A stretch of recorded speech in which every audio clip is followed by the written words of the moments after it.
CTET का जो exam है तो उसमें अब बहुत कम दिन शेष रह गए हैं। आप लोग भी जो है लॉकडाउन में क्या थे, फंसे हुए थे।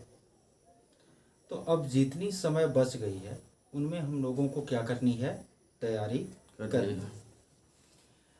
तो आज जो है मैं आप लोगों को भाषा की जो शिक्षण शास्त्र है, पेडागोजी ऑफ लैंग्वेज, इनको विस्तार पूर्वक बताऊंगा, लेकिन थोड़ा फास्ट बताऊंगा क्योंकि समय कम है और हमें पूरे सिलेबस का क्या करना है, रिवीजन करना है।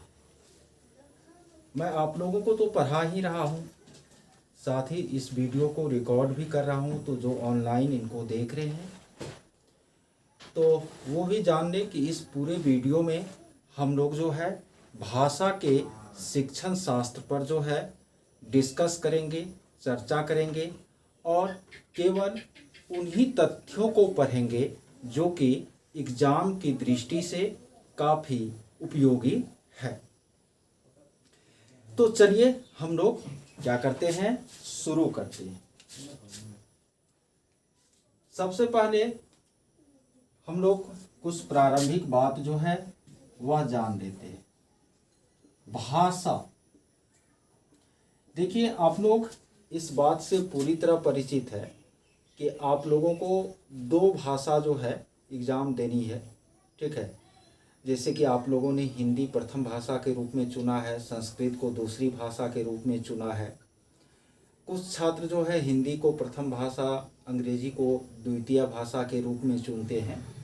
तो ये जो पेडागोजी है वह प्रथम भाषा के लिए भी है और द्वितीय भाषा के लिए भी है। यानी इसको यदि आप समझ लेते हैं तो आप कुल मिलाकर 30 अंक के जो प्रश्न होंगे आपको सीटेट के पेपर में, तो उसको जो है आप सॉल्व करने के योग्य बन जाइएगा, ठीक है।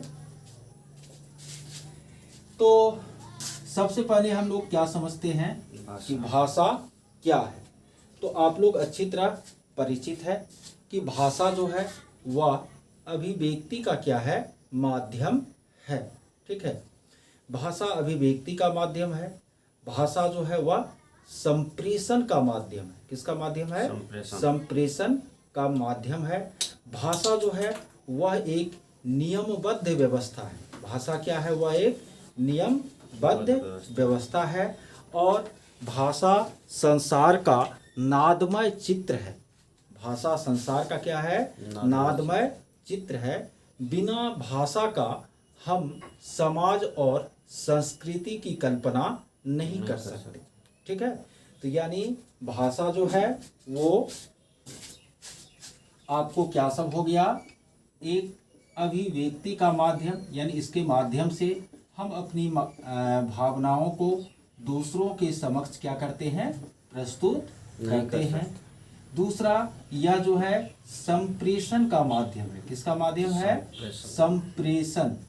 आप लोगों को शुरुआती कक्षा में मैंने संप्रेषण के बारे में बतलाया था।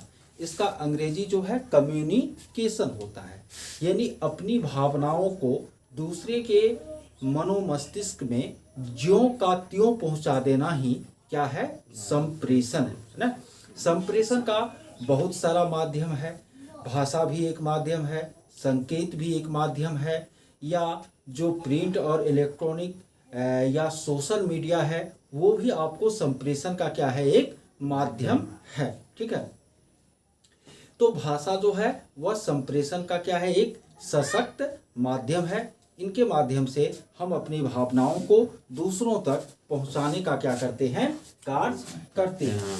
साथ ही साथ भाषा जो है वह एक नियमबद्ध व्यवस्था है। इसको भी याद रखिएगा, बार बार सीटेट के प्रश्न पत्र में ये चीज रहता है। भाषा जो है वह क्या है, एक नियमबद्ध व्यवस्था है, ठीक है। भाषा जो है वह समाज और संस्कृति, भाषा समाज और संस्कृति के विकास में क्या होती है, सहायक होती है। भाषा समाज और संस्कृति के विकास में सहायक होती है। तो निश्चित रूप से भाषा महत्वपूर्ण है, खास करके शिक्षण की प्रक्रिया बिना भाषा का संभव नहीं हो सकता। और ऐसा नहीं है कि केवल भाषा की पाठ्यपुस्तक को पढ़ने के लिए भाषा जानना जरूरी है, बल्कि अन्य जितने भी विषय हैं उनको पढ़ने और समझने का जो माध्यम है वो भी क्या है, आपको भाषा ही है। ठीक है, तो हम लोगों ने भाषा को जान लिया। ठीक है, देखिए दुनिया में कितनी भाषाएं हैं, ये एक क्वेश्चन है आपको। हालांकि सीटेट इस तरह के क्वेश्चन नहीं पूछते हैं कि दुनिया में कितनी भाषा है या भारत में कितनी भाषा बोली जाती है, लेकिन चूंकि भाषा की कक्षा है तो थोड़ा सा हम लोग समझ लेते हैं। देखिए दुनिया में कितनी भाषाएं हैं, तो संस्कृत की एक किताब थी जिसमें मैंने पढ़ा था कि दुनिया में 2796 क्या है, भाषाएं हैं। लेकिन अन्य जो कुछ किताबें हैं वह कहती है कि दुनिया में 5000 के करीब जो है वह भाषा और बोली है। भाषा और बोली है, ये कहाँ पर, दुनिया में। और भारत में केवल भारत में आपको 1600 के करीब भाषा और बोली है। भारत में कितना है, 1600 के करीब भाषा और बोली है। वैसे भी हम लोग देहाती कहावत जानते हैं कि प्रत्येक 10 कोस पर भाषा, पानी और बोली, प्रत्येक 10 कोस पर पानी और बोली जो है वो क्या हो जाता है, बदल जाता है ना। तो केवल भारत में आपको 1600 के करीब भाषाएं और बोलियां बोली जाती है। उनमें आपको कुछ भाषाएं हैं जो कि बृहद लोगों के द्वारा क्या की जाती है, बोली जाती है। और ऐसी जो भी डेवलप भाषाएं हैं भारत में, उसको संविधान की 8वीं अनुसूची में स्थान दिया गया है। ठीक है, और संविधान की 8वीं अनुसूची में कुल मिलाकर 22 भाषाओं को स्थान दिया गया है।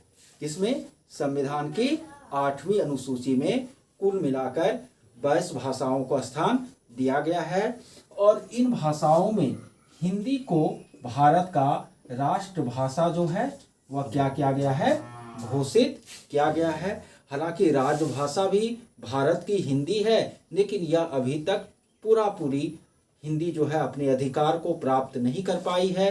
भाषा संबंधी कुछ जो है पूरे भारत में, चूंकि भाषाई विविधता तो बहुत सारी है न, यानी बहुत सारी भाषाएं जो बोली जाती है, इसके कारण भाषा को लेकर जो है केंद्रीय स्तर पर विवाद चलते रहता है, जिसके कारण कि हिंदी अभी तक राजभाषा के रूप में जो है पूरी अपने स्थान को हासिल नहीं कर पाई है न। तो ये तो हो गया किसके संबंध में, भाषा के संबंध में एक सामान्य परिचय। ठीक है, हम लोग इसके बाद आगे देखते हैं। अब हम लोग जो है नेक्स्ट टॉपिक पढ़ते हैं, भाषा अधिगम और भाषा अर्जन। क्या पढ़ रहे हैं, भाषा अधिगम और भाषा अर्जन। ठीक है, ये भी आपको सीटेट का एक क्या है, टॉपिक है। भाषा अधिगम को हम लोग लैंग्वेज लर्निंग कहेंगे, लैंग्वेज लर्निंग। और भाषा अर्जन को लैंग्वेज एक्विजिशन जो है ना कहा जाता है। ठीक है, तो ये भाषा अधिगम क्या है और भाषा अर्जन क्या है। सीधा समझिए कि यदि भाषा हम बिना औपचारिक तरीके के स्वतः सीखते हैं, स्वाभाविक रूप से क्या करते हैं, सीखते हैं, तो वो क्या है, भाषा अर्जन। यानी भाषा को स्वाभाविक रूप से सीखना भाषा अर्जन है।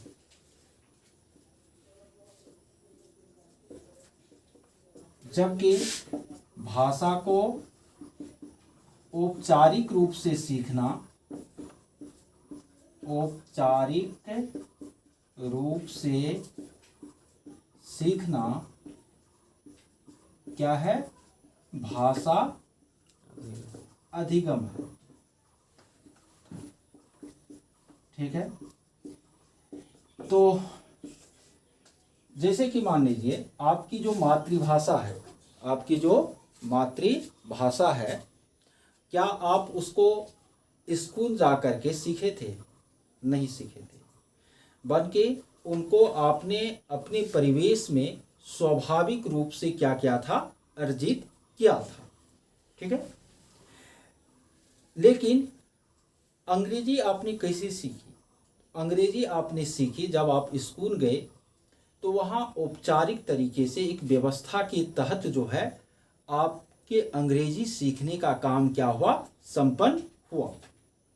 तो वो क्या है? आपको भाषा अधिगम है। ऐसा नहीं है कि जो आप भाषा अर्जित करते हैं तो उनका अधिगम नहीं करते। जैसे हिंदी आपने अनौपचारिक तरीके से भी अपने वातावरण में सीखी थी, और स्कूल जाने के बाद भी आपने एक विषय के रूप में औपचारिक तरीके से हिंदी को क्या की थी? सीखी थी। तो आपने परिवेश से, माने स्कूल से बाहर जो हिंदी सीखा, वो आपका भाषा अर्जन है। स्कूल में जाकर के एक तय नियम के आधार पर यदि आपने क्या सीखा? हिंदी सीखा, तो वो क्या है? आपको भाषा अधिगम है। ठीक है। यानी भाषा अधिगम भी भाषा अर्जन का एक हिस्सा है। ठीक है। भाषा अधिगम भी भाषा अर्जन का क्या है? एक हिस्सा है। तो हम लोग सीधे यही चीज याद रखें कि यदि हम स्वाभाविक रूप से भाषा को क्या करते हैं? सीखते हैं, किसी तय नियम या सूत्र की सहायता से नहीं, बल्कि स्वाभाविक रूप से आप भाषा यदि सीख रहे हैं, तो वो क्या है? भाषा अर्जन है। और यदि आप एक नियम के तहत जो है भाषा को क्या कर रहे हैं? सीख रहे हैं औपचारिक तरीके से, तो उसको हम क्या कहते हैं? भाषा अधिगम कहते हैं। ठीक है। तो ये भाषा अधिगम और भाषा अर्जन में जो है डिफरेंसेज है, और इस पर भी आधारित प्रश्न जो है पूछे जाते हैं। तो आपको ये चीज क्या करनी है? ध्यान में रखनी है। ठीक है। हम केवल उन्हीं टॉपिक का अभी चर्चा करेंगे जो जिस पर आधारित जो है आपको सीटेट में प्रश्न पूछे जाते हैं। कुछ एक्स्ट्रा हम अभी आप लोगों को नहीं बताएंगे। ठीक है। देखिए, अब हम लोग आगे जानते हैं कि भाषा अधिगम और अर्जन के संबंध में, भाषा अधिगम या अर्जन के संबंध में विभिन्न मनोवैज्ञानिकों के विचार, विभिन्न मनोवैज्ञानिकों के विचार। ठीक है। ये बहुत ही इम्पोर्टेंट है। इस पर आपको क्वेश्चन निश्चित रूप से पूछे जाते हैं। ठीक है। भाषा अधिगम और अर्जन के संबंध में विभिन्न मनोवैज्ञानिकों के कौन चीज? विचार। ठीक है।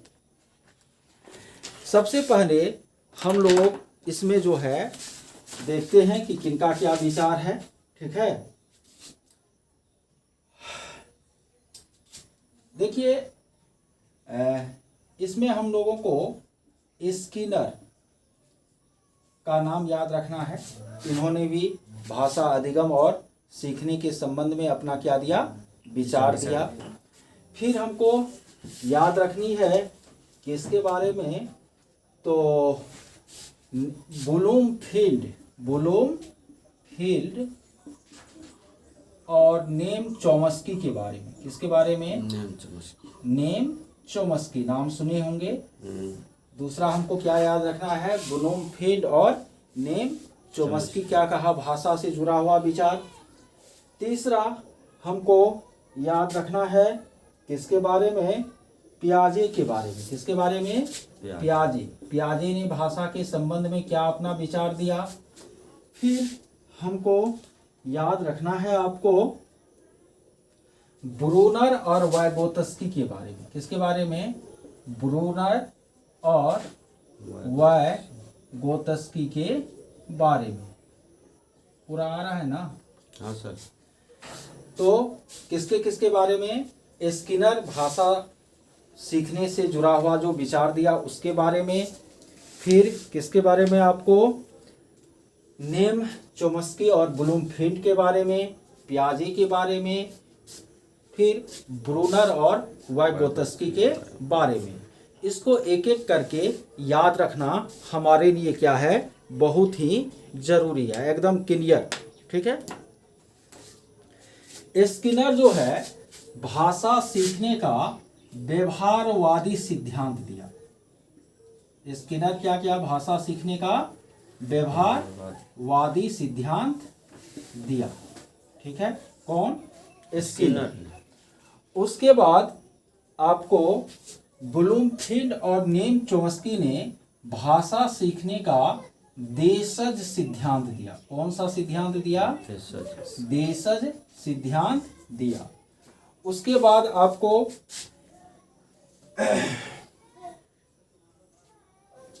पियाजे ने भाषा सीखने का संरचनावादी या संज्ञानात्मक सिद्धांत दिया। कौन सा सिद्धांत, संरचनावादी या संज्ञानात्मक सिद्धांत दिया। किसने, पियाजे ने। किससे जुड़ा हुआ, भाषा सीखने से जुड़ा हुआ। अब ब्रूनर और वाइगोत्स्की ने आपको भाषा सीखने का जो है सामाजिक अधिगम सिद्धांत दिया। कौन सा सिद्धांत दिया, सामाजिक अधिगम सिद्धांत दिया। तो ये चार गो मैंने चार सिद्धांत बताए हैं। भाषा सीखने का व्यवहारवादी सिद्धांत जो किसने दिया, स्किनर ने। भाषा सीखने का देशज सिद्धांत जो कि ब्लूमफील्ड और नेम चोम्स्की ने दिया। भाषा सीखने का संरचनावादी या संज्ञानात्मक सिद्धांत जो कि किसने दिया, पियाजे ने दिया। भाषा सीखने का सामाजिक अधिगम का सिद्धांत ये किसने दिया, ब्रूनर और वाइगोत्स्की ने दिया। ठीक है। अब स्किनर महोदय क्या कहा, ठीक है। तो स्किनर महोदय ने कहा कि बच्चे जो भाषा सीखते हैं वे या तो अनुकरण के द्वारा सीखते हैं।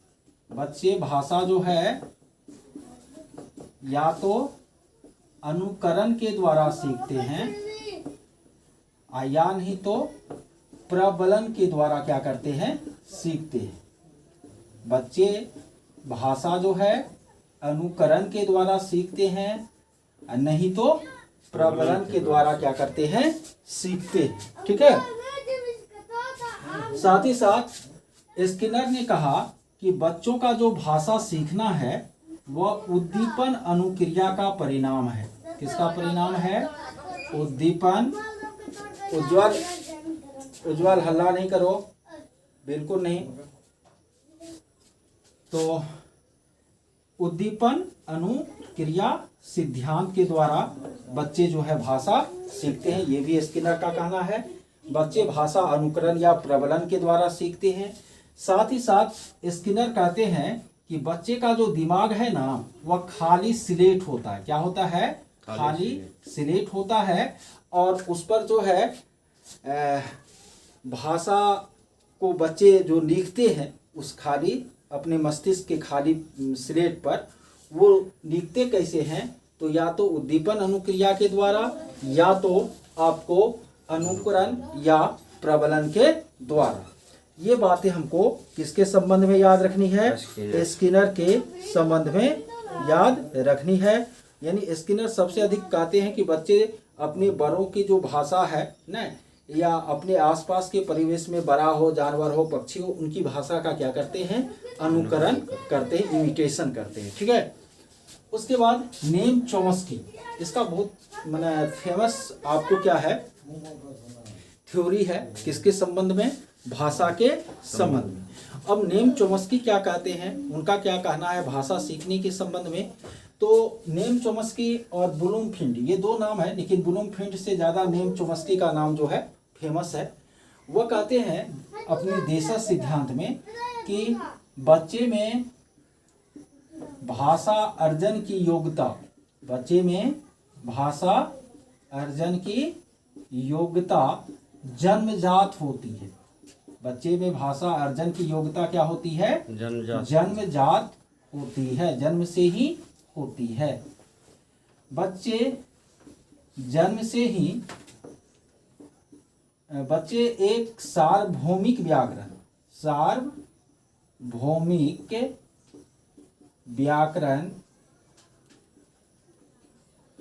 या जेनरेटिव ग्रामर साथ लेकर क्या होते हैं, जन्मते हैं। कौन कह रहा है, चॉम्स्की कह रहा है ना, लेकर क्या करते हैं, जन्म लेते हैं।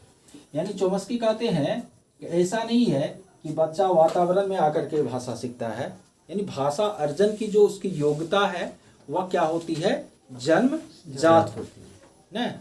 और जन्म से ही बच्चे एक जेनरेटिव ग्रामर लेकर के जन्म लेते हैं। वह सार्वभौमिक व्याकरण होता है, वह सभी भाषाओं का क्या होता है, व्याकरण होता है। और जिस परिवेश में बच्चे को रखा जाता है तो फिर वही व्याकरण उसके लिए क्या करता है, काम करता है। ठीक है, तो सार्वभौमिक या जेनरेटिव व्याकरण की चॉम्स्की ने क्या की, चर्चा की।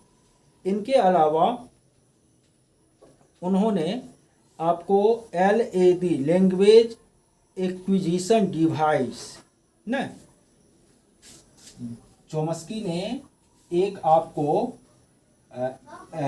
लैंग्वेज एक्विजिशन डिवाइस शब्द की भी क्या की, चर्चा की। यानी भाषा अर्जन यंत्र, लैंग्वेज एक्विजिशन डिवाइस मीन्स भाषा अर्जन यंत्र न। तो वो भी इस LAD के माध्यम से यही जेनरेटिव ग्रामर की क्या करते हैं, बात करते हैं। तो याद रखिएगा LAD किससे संबंधित है, तो चॉम्स्की से क्या है, संबंधित है। साथ ही साथ आ रहा है बोर्ड पर, हाँ सर, यहाँ तक हाँ आ रहा है।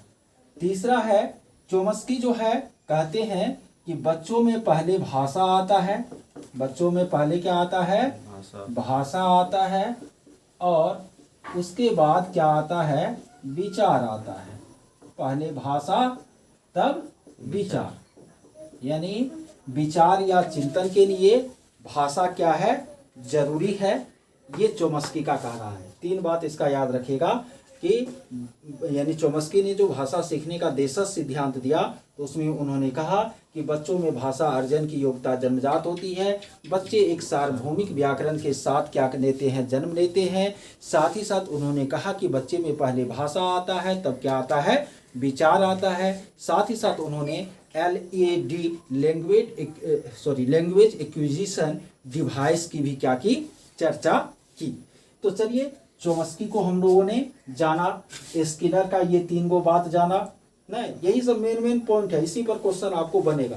ठीक है, उसके बाद पियाजे, कौन, पियाजे बाबू क्या कहते हैं। पियाजे बाबू को तो बहुत अपना लोगों को पढ़ना है, CDP में भी पियाजे को पूरा पढ़े थे न। अब पियाजे आपको गणित में भी आएगा न। अब भाषा और गणित दोनों के संबंध में पियाजे बाबू अपना बात कहा है। ठीक है, पियाजे बाबू कहते हैं वही बात, भाषा सीखने के संरचनावादी या संज्ञानात्मक सिद्धांत दिए पियाजे ने। उनका कहना है कि बच्चे में भाषा अर्जन की योग्यता जन्मजात नहीं होती है, जैसा कि चॉम्स्की ने कहा न। उन्होंने कहा कि बच्चे वातावरण से अनुकूलन द्वारा भाषा सीखते हैं। बच्चे वातावरण से अनुकूलन के द्वारा भाषा क्या करते हैं, सीखते हैं। ठीक है, एक बात उन्होंने यह कहा। दूसरा बात उन्होंने इसके विपरीत कहा, किसके, चॉम्स्की के विपरीत, कि पहले विचार तब भाषा, पहले विचार और तब भाषा, जबकि चोम्स्की का क्या कहा था, पहले भाषा तब विचार।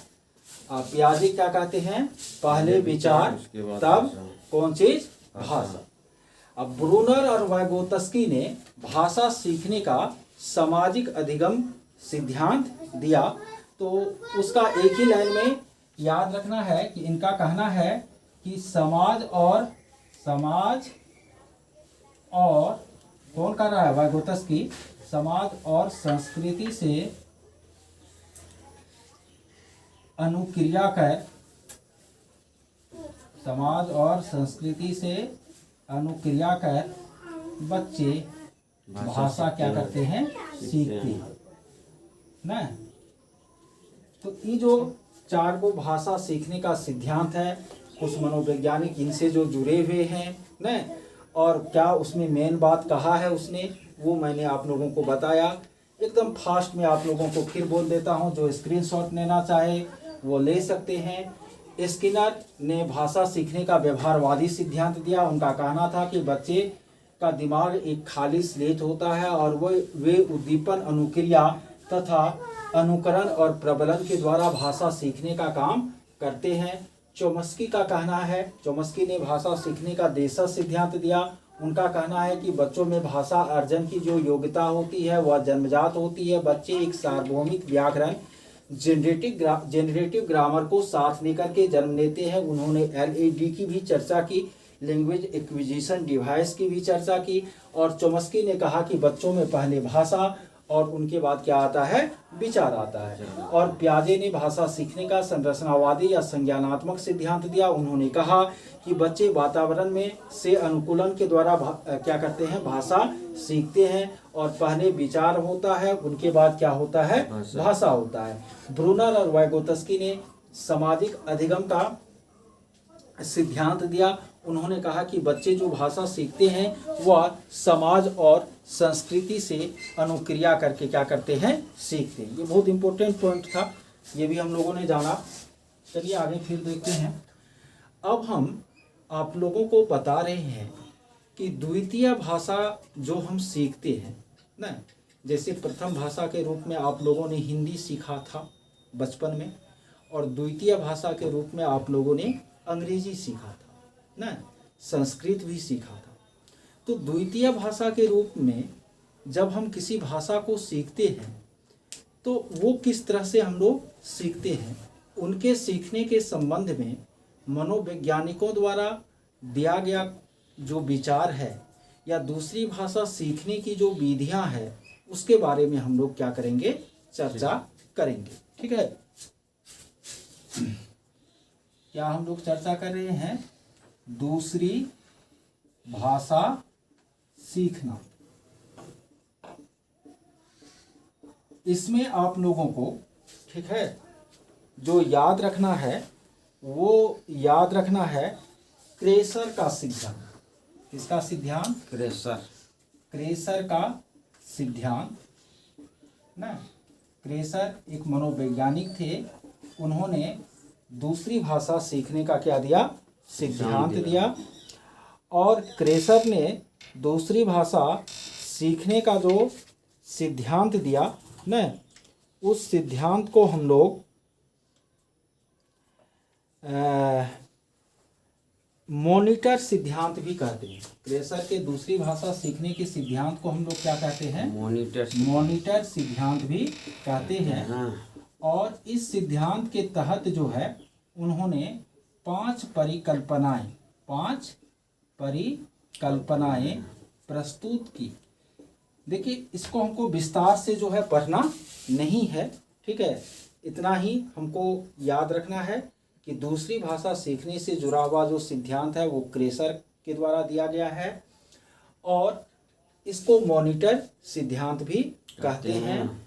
और उन्होंने इसमें 5 परिकल्पनाएं जो है प्रस्तुत की। मैं कुछ एक्स्ट्रा आप लोगों को बोझ नहीं देना चाहता हूं, क्योंकि एग्ज़ाम जो है वो आप लोगों का नज़दीक है, तो इसलिए जो आवश्यक है तो उसको तो विस्तार दे रहा हूँ, जो उतना आवश्यक नहीं है उसको उतना विस्तार नहीं दे रहा हूँ। ठीक है। और दूसरी भाषा सीखने का एक दूसरा सिद्धांत है सामाजिक निर्मितिवादी मॉडल। सामाजिक निर्मितवादी मॉडल। यह मॉडल कहता है कि दूसरी भाषा जो लोग सीखते हैं वह शिक्षक, मित्रों और सहपाठियों से वाद विवाद के द्वारा क्या करते हैं, सीखते हैं, डिबेट के द्वारा सीखते हैं। यदि आप कभी इंग्लिश स्पोकन का क्लास किए होंगे तो वहाँ पर आपको शिक्षक जो है समूह में बैठाकर आपस में जो है किसी खास मुद्दे पर डिबेट करने के लिए कहता होगा ना। तो ये आपको दूसरी भाषा सीखने का क्या है, सामाजिक निर्मितिवादी मॉडल है। इसमें जहाँ से आपको क्वेश्चन पूछे जाते हैं दूसरी भाषा सीखने से संबंधित ना, वो है दूसरी भाषा सीखने की विधियाँ। क्या है, दूसरी भाषा सीखने की विधियाँ। ये आपको परीक्षा में पूछा जाता है। देखिए, दूसरी भाषा सीखने का बहुत सारा विधि है। उसमें पहला है परंपरागत विधि। कौन सा विधि, परंपरागत विधि। तो परंपरागत विधि जो दूसरी भाषा सीखने का है वह है कौन सी, अनुवाद के द्वारा सीखना। किसके द्वारा सीखना, अनुवाद के द्वारा सीखना। यही ट्रेडिशन चलता आ रहा है। जैसे अंग्रेजी जो आप शुरू में सीखे होंगे तो ट्रांसलेशन और ग्रामर के बुक के द्वारा क्या किए होंगे, सीखे होंगे।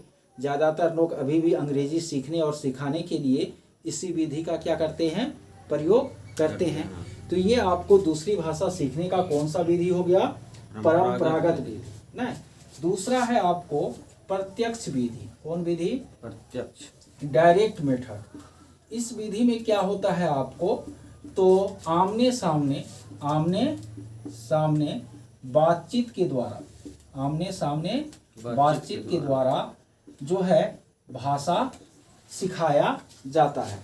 जैसे आपको ऐसे माहौल में रख दिया जाए जहाँ पर केवल अंग्रेजी में ही सारा कुछ होता है ना, अंग्रेजी में ही सारा वार्तालाप होता है। सब वहाँ जो रहने वाले लोग हैं वो केवल अंग्रेजी ही क्या करते हैं, बोलते हैं। तो आप धीरे धीरे अनुभव के द्वारा न आप भी अंग्रेजी बोलना शुरू कर देते हैं। तो ये जो सीखने की विधि है वो आपको कौन सा विधि है, प्रत्यक्ष विधि है। कौन सा विधि है, प्रत्यक्ष विधि है। किसका, दूसरी भाषा को सीखने का। तीसरा विधि है आपको निमज्जन विधि। कौन सा विधि, निमज्जन। ये सब बहुत जरूरी है याद रखना, इस पर क्वेश्चन रहता है। दूसरी भाषा सीखने का ये तीसरा विधि कौन सा है, निमज्जन विधि न। तो यह भी आपको प्रत्यक्ष विधि से ही संबंधित है। जिस तरह प्रत्यक्ष विधि में आमने सामने बातचीत के पर महत्व दिया जाता है, उसी तरह निमज्जन विधि में भी वही होता है। यानी जो समाज उस भाषा को बोलने वाला है, उस समाज के बीच जो उस भाषा को सीखने वाले हैं दूसरी भाषा के रूप में, उसको क्या किया जाता है, रख दिया जाता है। यानी प्रत्यक्ष विधि और निमज्जन विधि में बहुत ज़्यादा अंतर नहीं है। ठीक है। उसके बाद है विसर्जन विधि। कौन सा विधि, विसर्जन, मूर्ति का विसर्जन न। तो ये विसर्जन विधि जो है, इस विधि में क्या होता है, तो इस विधि के अंतर्गत सीखने वाले सारे निर्देश दूसरी भाषा में देता है। सीखने वाले को सारे निर्देश दूसरी भाषा में ही देता है। यहाँ तक कि अन्य विषयों के लिए भी निर्देश दूसरी भाषा में दिया रहता है। यानी भाषा अंग्रेजी सिखाना है, लेकिन उस भाषा का जो निर्देश है न, वो दूसरी भाषा में क्या रहता है, दिया हुआ रहता है। तो ये कौन सा विधि आपको, विसर्जन विधि है। तो जनरली प्रत्यक्ष विधि और परंपरागत विधि न या निमज्जन विधि, इस पर जो है आपको फोकस किया जाता है। किसमें, दूसरी भाषा को सीखने में। तो इस तरह प्रथम भाषा का सीखना और दूसरी भाषा का सीखना एक दूसरे से क्या है, अलग है। क्योंकि प्रथम भाषा जो सीखते हैं बच्चे, तो उसमें वातावरण का बहुत अधिक योगदान होता है न। लेकिन दूसरी भाषा जो सीखते हैं बच्चे, वो बिल्कुल भाषा अधिगम के द्वारा सीखते हैं, औपचारिक तरीके से सीखते हैं, एक निश्चित विधि और नियम के द्वारा क्या करते हैं, सीखते हैं। ठीक है, एक चीज़ यहाँ पर आप लोगों को मैं बता देता हूँ कि भाषा जो होती है इससे जुड़ा हुआ और भी कुछ टर्म है। एक है आपको लिपि, ठीक है, दूसरा है आपको व्याकरण, लिपि व्याकरण।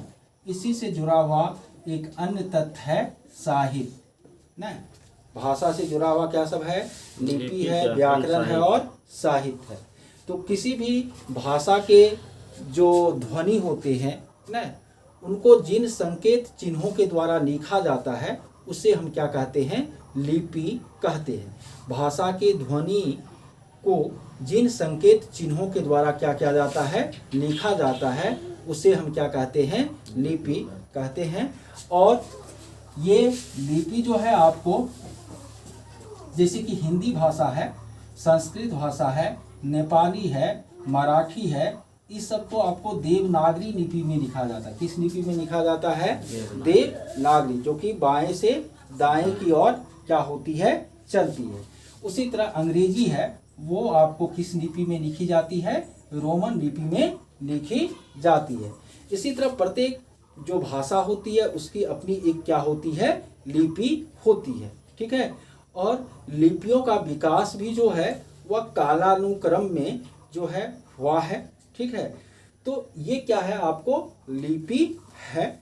जैसे कि भारत का जब संविधान बन रहा था और हिंदी को राजभाषा के रूप में दर्जा दिया जा रहा था, राष्ट्रभाषा के रूप में, तो एक यह भी बहस चला था कि हिंदी भाषा की लिपि जो है देवनागरी नहीं होकर के क्या हो, रोमन हो।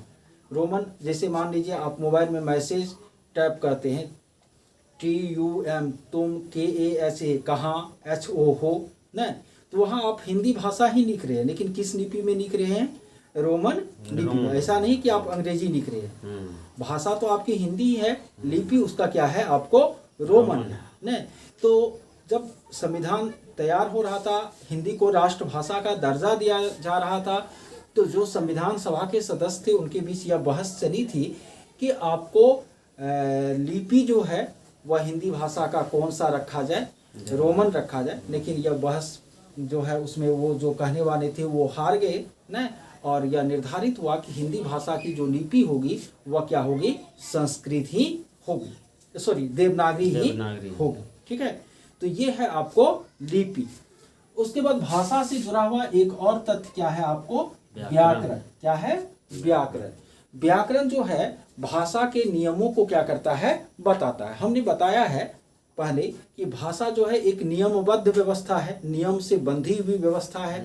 तो निश्चित रूप से यह नियम जो है भाषा का वो किस में होता है, आपको व्याकरण में होता है। ठीक है, और किसी भी भाषा का जो व्याकरण होता है, किसी भी भाषा का जो व्याकरण होता है, उसका पहला खंड स्वनिम होता है। क्या होता है, स्वनिम। ये स्वनिम पूछता है आपको एग्जाम में, इसीलिए मैंने यह लिखा। स्वनिम मीन्स होता है वर्ण विचार। क्या हुआ, वर्ण विचार।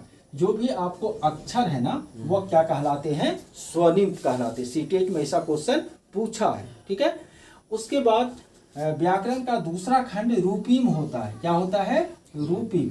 अर्थयुक्त शब्दों को हम क्या कहते हैं, रूपीम कहते हैं।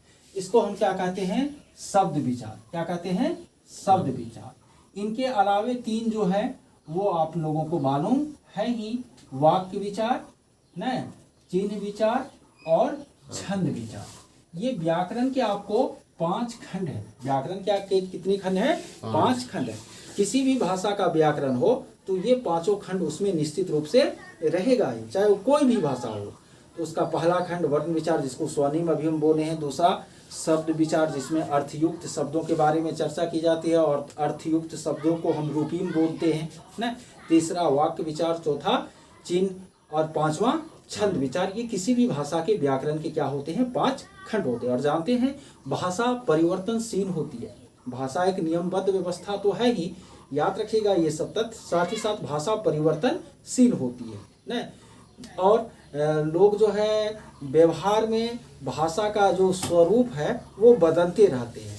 तो इस बदलाव पर लगाम लगाने का काम या इसको नियंत्रित करने का काम कौन करती है? आपको व्याकरण करती है। ठीक है, ये क्या हो गया? आपको व्याकरण हो गया।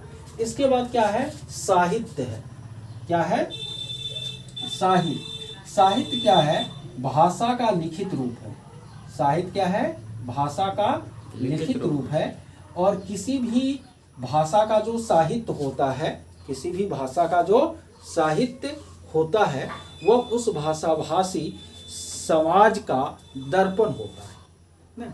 जैसे कि आप हिंदी भाषा का साहित्य पढ़ते हैं, प्रेमचंद का साहित्य पढ़ते हैं, तो उसमें किस समाज का चित्रण मिलता है? तो जो हिंदी भाषा भाषी उत्तर भारतीय समाज है उसका क्या मिलता है? चित्रण मिलता है। यदि आप मैक्सिम गोर्की का साहित्य पढ़िएगा तो वह रूस के थे, तो उसके साहित्य में न, उनके कहानी में, उनके उपन्यासों में आपको जो है रूस की जो समाज और संस्कृति है उसकी क्या मिलती है? झलक मिलती है ना। तो इस तरह साहित्य जो है, किसी भी भाषा का साहित्य उस भाषा को बोलने वाले जो समाज हैं उसका क्या होता है? दर्पण होता है। और साहित्य का मुख्य रूप से दो विधा होता है, एक गद्य और दूसरा पद। गद्य में आपको बहुत सारा चीज आ जाता है, कहानी आ जाता है, नाटक आ जाता है, एकांकी आ जाता है, निबंध आ जाता है, जीवन वृत्त आ जाता है न, आत्मकथा आ जाता है। ये सब आपको किसकी विधा है? गद्य की। और पद्य में फिर अलग अलग तरह की कविताएं आती है, देश प्रेम से जुड़ी कविता या भक्ति से जुड़ी कविता या जीवन यथार्थ से जुड़ी हुई कविता, ये पद्य है। वैसे संस्कृत साहित्य का एक तीसरा भी रूप है आपको चंपू साहित्य। कौन सा साहित्य? चंपू। तो गद्य और पद्य का जब मिक्सचर होता है तो उसको हम क्या कहते हैं? चंपू साहित्य कहते हैं। ठीक है, तो इस तरह से हम लोगों ने भाषा, लिपि, व्याकरण और साहित्य की भी जो है संक्षिप्त जानकारियां क्या की? हासिल की। ठीक है, फिर हम लोग आगे चलेंगे। अब हम लोग यह जान लेते हैं कि प्राथमिक स्तर पर भाषा शिक्षण के क्या क्या उद्देश्य हैं और माध्यमिक स्तर पर भाषा शिक्षण के क्या क्या उद्देश्य हैं। बहुत ही इम्पोर्टेंट है, तो वो मैं आप लोगों को बोल रहा हूँ। ठीक है, प्राथमिक स्तर पर भाषा शिक्षण का जो उद्देश्य है वो मैं एक एक करके आप लोगों को बोल रहा हूँ, और आप लोग बाद में इसको सुन करके नोट डाउन भी कर लीजिएगा न। जो ऑनलाइन सुन रहे हैं वो भी ऐसा करेंगे। प्राथमिक शिक्षा स्तर पर भाषा शिक्षण के जो उद्देश्य हैं, पहला है कि बच्चों के उच्चारण कौशल पर विशेष ध्यान देना और कक्षा में नियमित रूप से उच्चारण का अभ्यास करने को कहना। ठीक है, ध्वनियों में भेद करने का कौशल बच्चों में विकसित करना, बच्चों में पहले से विद्यमान शब्द भंडार की जांच और नए शब्द भंडार में वृद्धि का क्या करना? प्रयास करना। बच्चों में वाचन यानी सुनने, बोलने, लिखने, पढ़ने की जो क्षमता है उसको क्या करना? प्रोत्साहित करना। जानते हैं प्राथमिक स्तर पर हमको बच्चे मानक भाषा का प्रयोग करें या बिल्कुल शुद्ध भाषा का प्रयोग करें, इस पर हमको क्या देना चाहिए? कम जोर देना चाहिए, बल्कि बच्चे अपनी अभिव्यक्ति को खून करके सामने रख सके भाषा के माध्यम से, इस बात पर हमको क्या देना चाहिए? अधिक जोर देना चाहिए। यदि हम शुरुआती दौर में ही बच्चे को व्याकरणिक गलतियों के कारण रोकना और टोकना क्या कर देंगे? शुरू कर देंगे, तो इससे बच्चों का जो भाषा विकास है वो क्या हो जाएगा? अवरुद्ध हो जाएगा। तो हमारी कोशिश होनी चाहिए कि त्रुटि यदि बच्चे कर रहे हैं न, तो उसको हम धीरे धीरे सुधारेंगे, लेकिन प्राइमरी लेवल पर हमको यह कोशिश करना चाहिए बच्चा थोड़ा अशुद्ध ही क्यों नहीं बोले, लेकिन वह जो है फ्लुएंट रूप से, धारा प्रवाह रूप से न, और एक अच्छे संप्रेषण के साथ अपने विचारों को सामने रख सके। लेकिन वहीं जब माध्यमिक स्तर पर हम लोग भाषा शिक्षण करते हैं तो वहाँ जो है मानक भाषा का क्या रखा जाता है? अधिक ख्याल रखा जाता है। बच्चे जो भाषा सीखते हैं तो कैसे सीखते हैं, इसके संबंध में कुछ इम्पोर्टेंट जो तथ्य है मैं वो आप लोगों को बता रहा हूँ। आप लोग उसको ध्यान से क्या कीजिए? सुनिए। बच्चा जब स्कूल आता है तो वह खाली स्लेट की तरह कक्षा में प्रवेश नहीं करता है। स्किनर कहा था कि बच्चा खाली स्लेट होता है, वो अलग बात है, लेकिन जो एक्चुअल है वो ये है कि बच्चे जब स्कूल आता है तो वह खाली स्लेट की तरह विद्यालय में प्रवेश नहीं करता, अपितु अपने साथ अपने आसपास के वातावरण से अंतःक्रिया करके सीखा हुआ और ग्रहण किया हुआ ज्ञान भी क्या लाता है, साथ लाता है। और हम लोगों को यह जानना चाहिए कि बच्चे जब पहली बार स्कूल में प्रवेश करते हैं तो वह समृद्ध भाषा का जो भंडार है वो अपने साथ लेकर के क्या होते हैं, आते हैं। ऐसा नहीं है कि बच्चे बिना भाषा सीखे आपके विद्यालय में 6 वर्ष में आते हैं, वो बहुत सारी भाषाई जटिलताओं को न साथ लेकर के आते हैं। बच्चे भाषा प्रयोग करना उस समय तक सीख चुके होते हैं। ठीक है, देखिए भाषा शिक्षण का उद्देश्य विद्यार्थियों में ऐसी क्षमता का विकास करना है जिससे विद्यार्थी अपने भाषाई संदर्भ और पूर्व ज्ञान को भाषा पाठ्यक्रम के साथ जोड़ सके। यानी आपको वैसे भी एनसीईआरटी 2005 का निर्देश है कि आपको ज्ञान को बाहरी जीवन से क्या करना है, जोड़ना है। तो बच्चे जो अपने साथ भाषा लाए हैं उस भाषा को आप पाठ्य पुस्तक की जो भाषा है न उससे आप क्या कर सके, अटैच कर सके। इसके लिए आपको क्या करनी चाहिए, कोशिश करनी चाहिए न। साथ ही साथ भाषा सीखने और सिखाने में उद्दीपन, अनुक्रिया, प्रबलन आदि का भी बहुत अधिक क्या है, महत्व है। शिक्षक को चाहिए कि वह बच्चों में भाषा सीखने की क्या उत्पन्न करे, रुचि उत्पन्न करे। तो इससे बच्चे जो है अच्छी तरह क्या कर पाएंगे, भाषा सीख पाएंगे। हमारा उद्देश्य बच्चों में भाषा सीखने के प्रति अधिक से अधिक क्या उत्पन्न करना है, रुचि उत्पन्न करना है। ठीक है, देखिए भाषा सीखने का या भाषा शिक्षण के कुछ नियम है। तो भाषा शिक्षण के जो नियम है वह अन्य विषयों के भी शिक्षण के क्या है, नियम है, जिस पर मैं पहले ही चर्चा बहुत विस्तार से कर चुका हूँ कि मूर्त से अमूर्त की ओर, सरल से जटिल की ओर, सामान्य से विशिष्ट की ओर, आगमनात्मक से निगमनात्मक की ओर, निगमनात्मक से आगमनात्मक की ओर न। ये सब आपको और विषय के भी शिक्षण का नियम है और भाषा शिक्षण का भी क्या है, नियम है। तो ये कोई खास मुद्दा इसमें नहीं है। तो इतना सारा चीज हम लोग आज की कक्षा में पढ़े न। ये आधी कक्षा आपको भाषा के शिक्षण शास्त्र की हो चुकी है।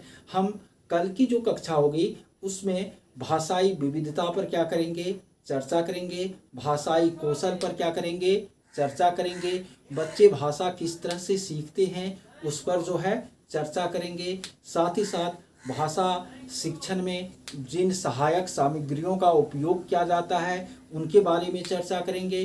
भाषा सीखने में जहाँ बच्चे क्या करते हैं, त्रुटि करते हैं न, या भाषा सीखने से संबंधित जो समस्याएं आती है उस पर हम लोग क्या करेंगे, चर्चा करेंगे।